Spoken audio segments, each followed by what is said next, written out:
Good morning, good afternoon, good evening, everyone all over the world, whatever the time is where you are. Today, this is Success Strides Show, and we are happy you are here today. We've got a special guest, and we know you really love the topic we are talking about today. It's being divorced and not be ashamed. How did it get to that? Let me introduce my guest. Her name is Laurelle. You want to say hello to everyone? Yeah. Good morning, good afternoon, good evening. I follow suit, as you said, wherever you are in the world, whatever time it is, welcome. Thank you. So we just want to know a little bit about you. Can you tell us more about yourself? Yeah, sure. Okay, so my name's Laurelle. I am somewhat middle-aged, I'm joking. I have 2 children. I am currently in between jobs. So I was made redundant recently with the whole COVID thing, but generally I am a producer for film and radio. So I generally toss between the 2 mediums. Producing is my main hat. The radio producing has often been the way I make money, and the film producing has often been where my passion lies. So yeah, that's a bit. Wow, that's great. I think we do another video on your passion, because a lot of people want to know how people make money apart from the 9-to-5 jobs. So we need to schedule another interview. But strictly for today, can we just go to the next question now? So I was really interested in you because I met you somewhere in my church back in London, and out of all the people that spoke about their divorce, you were really distinct because you spoke about, not a lot of people divorce because maybe the man is cheating or something, but yours wasn't that. So do you want to tell us what triggered your divorce? Yeah, I think it's a number of things, but I think what would be a good way is if I kind of take you a bit on the journey of some of the highlights in my marriage, or even in the whole relationship, because obviously the relationship starts before you get married, which is very important. Yeah. I met my ex-husband when I was about 15, and when we was about 18 years old, we started a relationship. So he became my boyfriend at that time.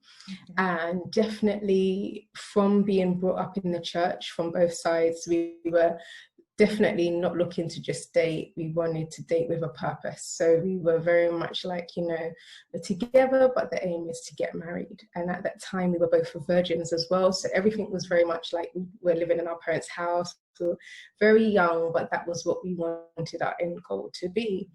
And so I remember quite early on in the relationship actually presenting that to my parents and saying, we're going to get married. And even though they're in the church and stuff, like my parents are leaders of their own church, they were like, what? As much as they were happy, they were like, no, you're far too young. So they wasn't like, go and explore, but they were like, just take it easy. Okay, you found the person, but maybe not married yet. So that was their angle, and that kind of threw us. We were very devastated. We were like, what? But wouldn't you be proud? And but okay. So we left it, but we stayed together, and that was always still the aim. Yeah. But one of the things I remember them sharing with us is that they definitely wanted us to find out what God had in store for us individually more, before jumping together. But I've been very much brought up in the idea of missions and ministry, and so it's very important to know who you are in yourself and what God has for you as your ministry and your mission. So it made sense as well what they were talking about. Fast forward to getting married, I guess. So we got married when I was 24. And that was a wonderful experience. I don't always remember a lot of it, though, to be honest. Through trauma, like, my brain just can't remember a lot of stuff. However, I do remember that what was very clear is that his parents weren't fond of me, but my parents were very fond of him. So it was almost like we had joined together as a couple and kind of moved very heavily with my parents' support. They pulled us through. His mum was also a minister in the church that he used to go to. His dad and his mum were separated, and his dad wasn't in the church. But by the time we got married, and also one thing to add as well, the dad was definitely against it. So even on the wedding day, we were surprised to even see him turn up, kind of thing. So that was, I guess, the journey in. But we were very much, I think, a lot, because of there was so much going on behind the scenes with, like, the parents and stuff like that.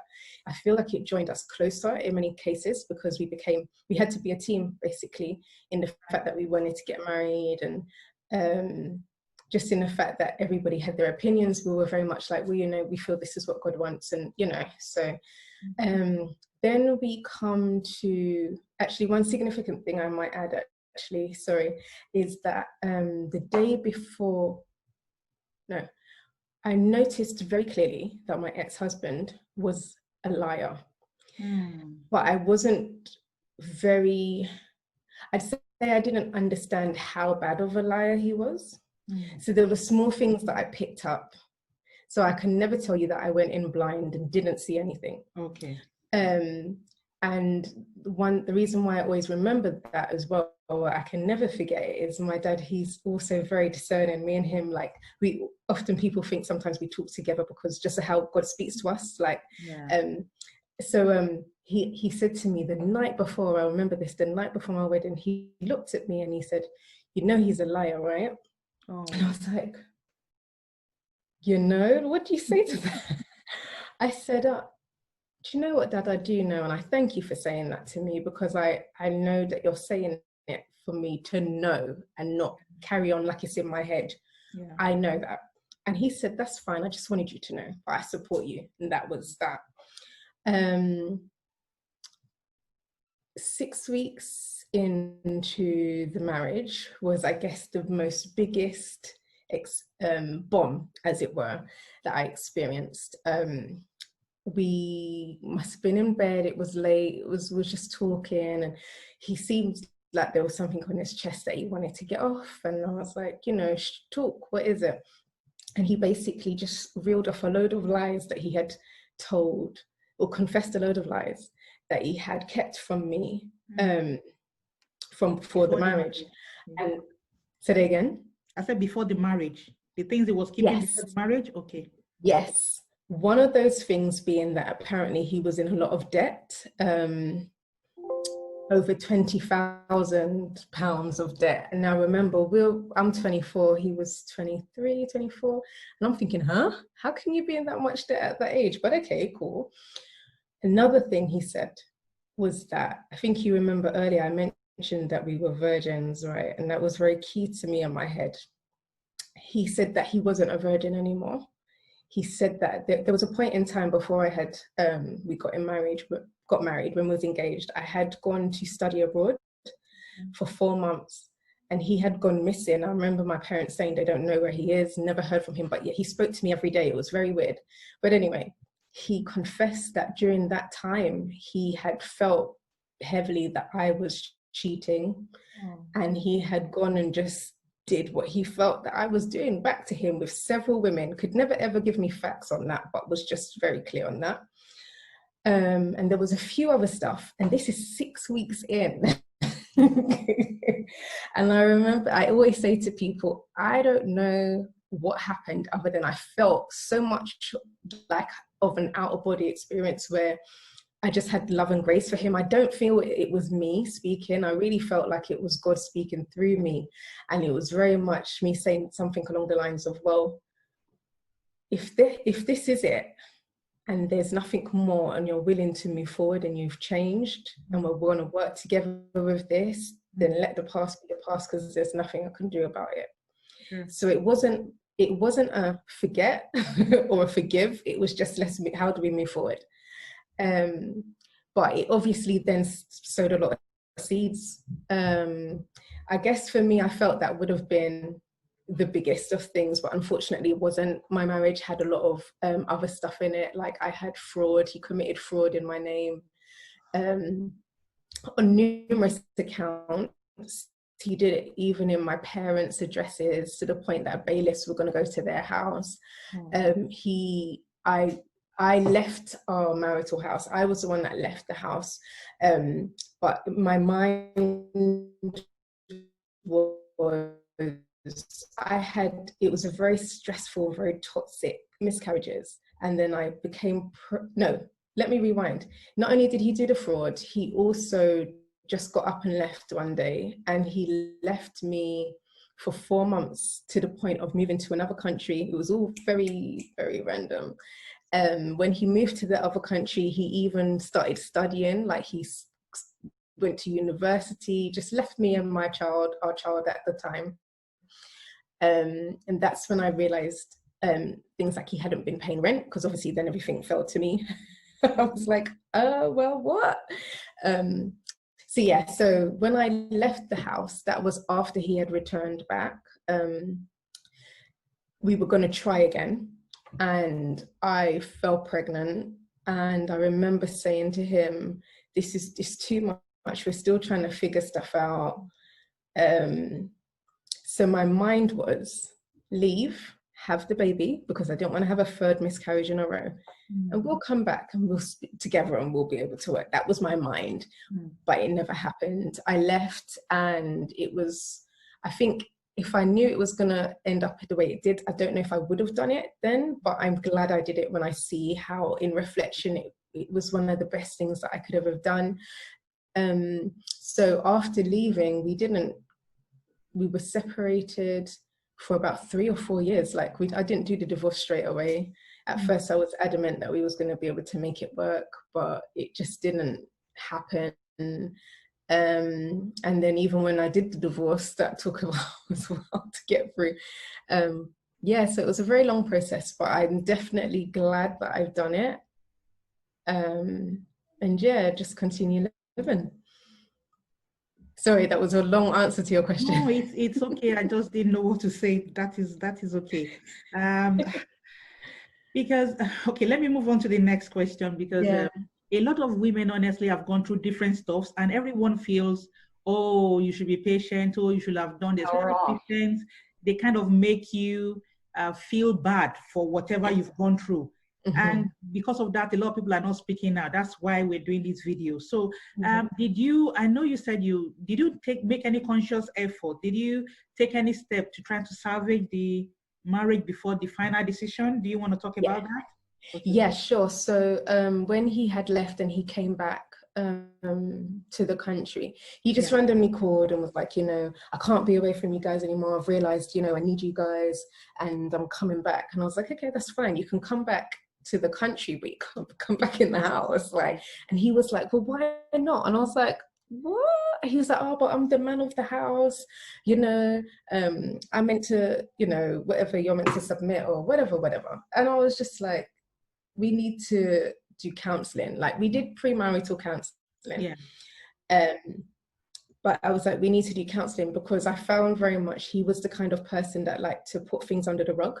So if he did something, you were meant to accept that he did something wrong and get over it. Never bring it up again, and never have any form of consequences. It should just be okay. For instance, when he did the fraud and I found out about the fraud, I called the police on him. He was devastated by that. He said, I can't believe, like, I ruined his trust. he can't believe that I would do such a thing. And he was like, do you not know how much times people get abused in relationships and they never call on their husband, and all I did was this and you've called? And I said, well, yeah, because that's how it starts. And I'm not going to let you get to that stage. So that's why I've done that, because you need to understand, don't ever do that again, kind of thing. So that was him. Under the rug, don't talk about it. But I'm not like that. And I often felt, well, no, I have a right to, let's discuss this, let's explore it, because how do we avoid it getting here again, kind of thing. Exactly. So with that, he finally agreed to do the counselling. So that was one of the things that we tried to do. And during the counselling was when I became pregnant. I remember it being brought up in counselling, and he was adamant it was my fault that I was pregnant. And he was like, oh, because she really wanted a child, so that's why this has happened. When people manifest stuff in their head, and I was just like, did you not lay with me? Like, what? You're like, okay. And then even after that, after the counselling, I remember stopping the counselling myself. I stopped it. We used to do 1 week together, then 1 week me, then 1 week together, then 1 week him, so that we had our individual times with the counsellor. And I remember stopping it because I felt like he said everything in the room that was A class, you know, ticking the boxes. But the moment we got home, he never done anything. Oh. And I remember the counsellor saying to me, she wishes that I didn't just pull away and said that in front of her so that she could hold him accountable.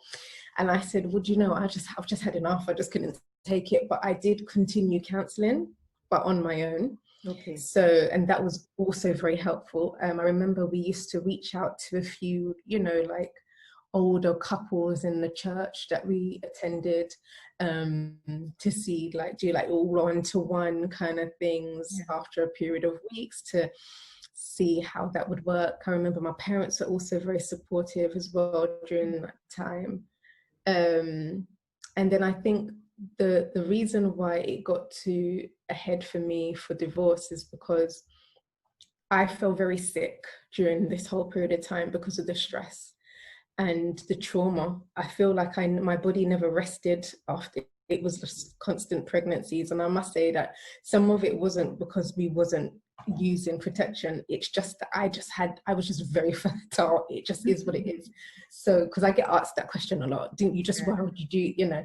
But anyway, so my body, I don't think it ever really rested. So my body shut down when my second child was just after 1. And I remember just before it, crying. We must have went out. We went to like Brighton or something for a weekend. That was us trying to do stuff together. And we weren't together at the time, but that was something he wanted to do, and I agreed to go with him. And I remember crying one night in the hotel and saying, I can't do this. I'm struggling so much. I need you to be like, to have the kids, like, you're not, because he was like never really having them.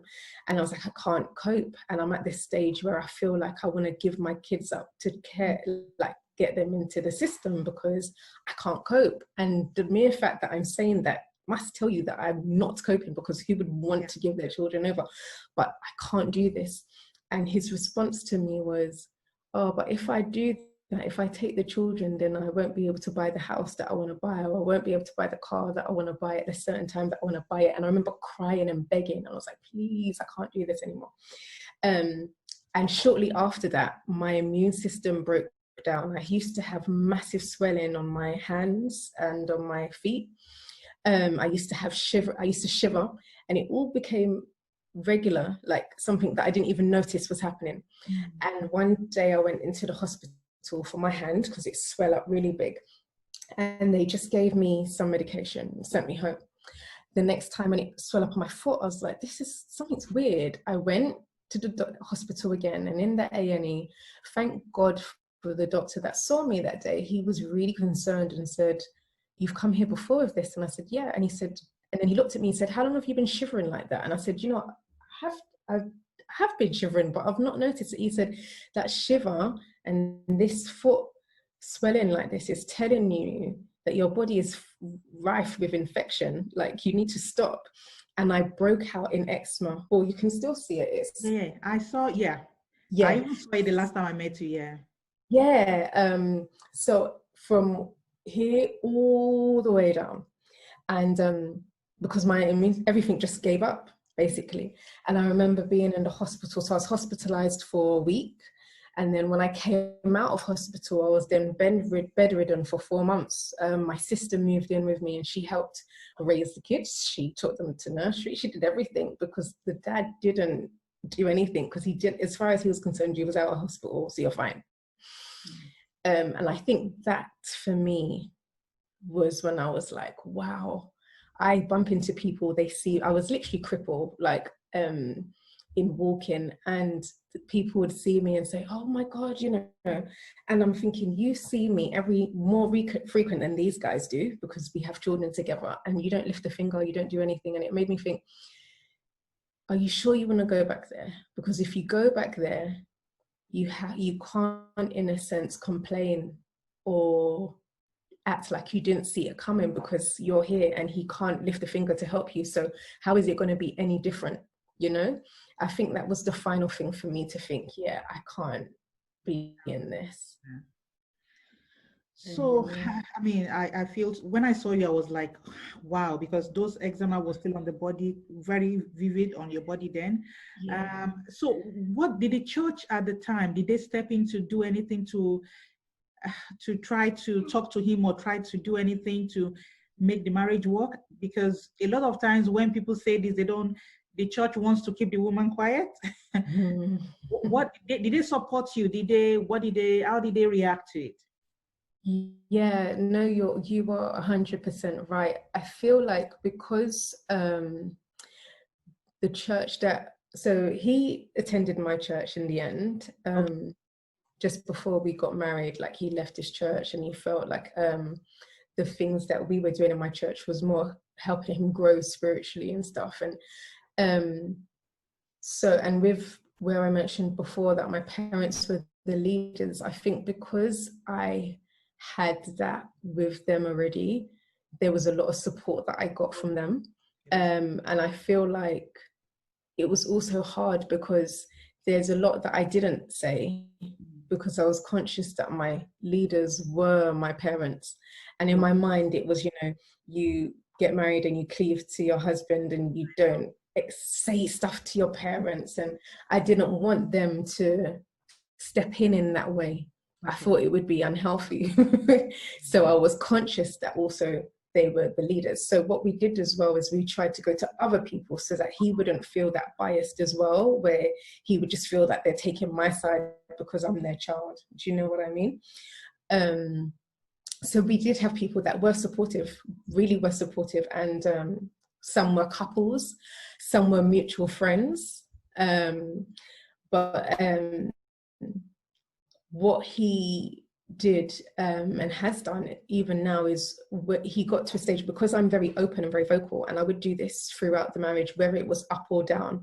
And I remember always wanting to do that because I felt that people didn't discuss the highs and lows in marriage. And I said to him that I feel that's part of what God has put on my heart to do, because I think there's healing in that, in talking. And also people can feel, oh, it's not just me in marriages. And so I often said to him that that's why I share what I share. It's never to put us down, but it's more to highlight that we've gone through a lot, but the grace of God. So, but he, as it carried on, obviously, for him, he found that very negative. And he felt that I was always putting him down publicly. So what he started to do is move further and further away from people. So even though if from you knew me, he would just ignore you. So there's so many mutual friends that we have that just became my friends.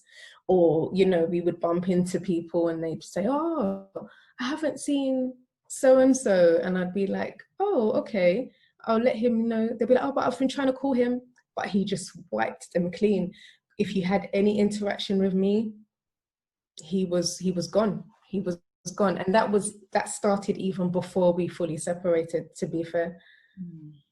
So yeah.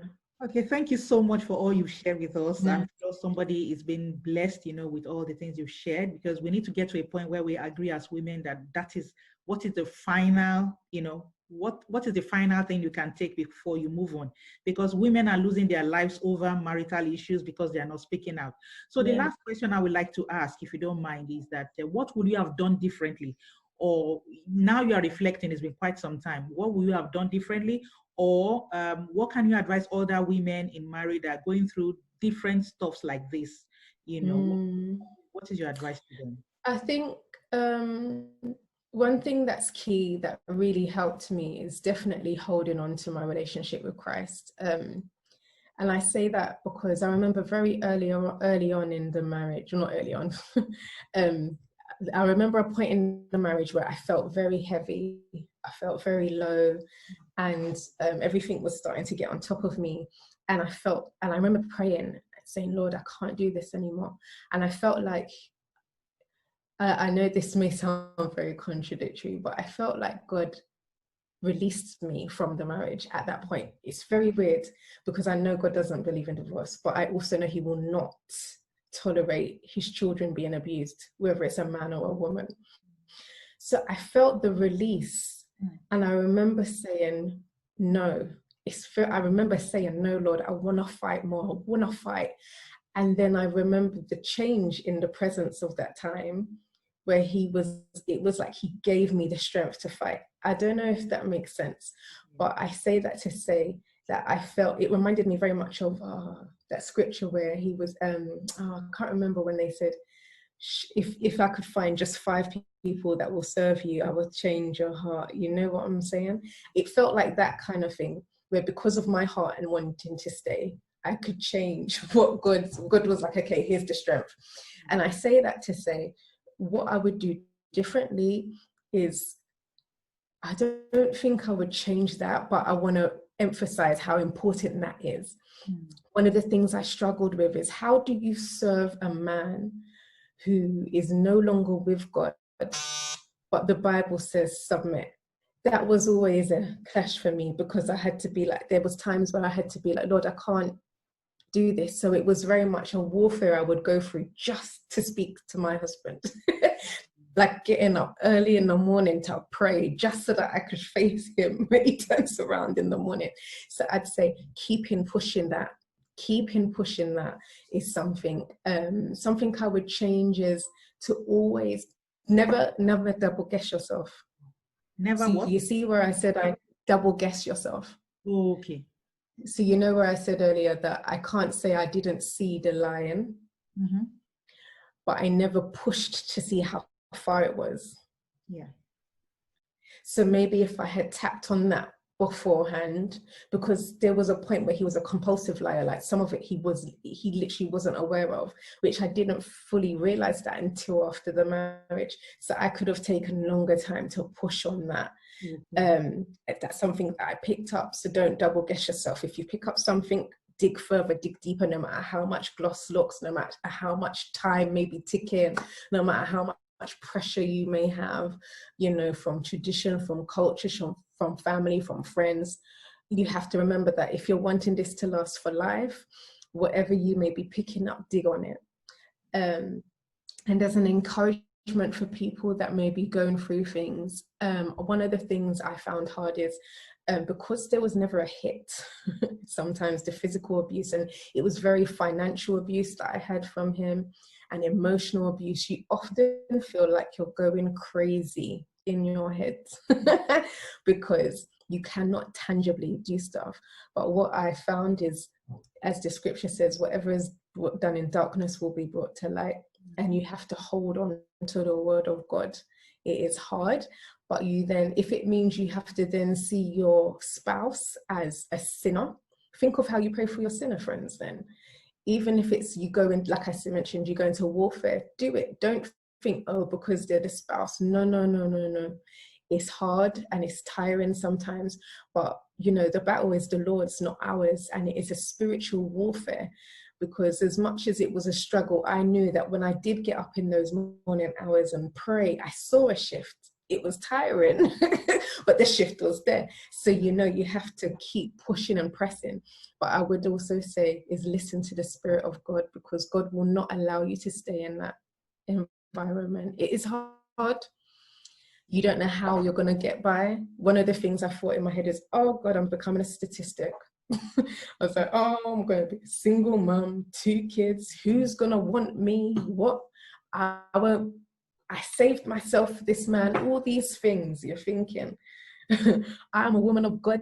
Like, I was doing women's ministry in my house.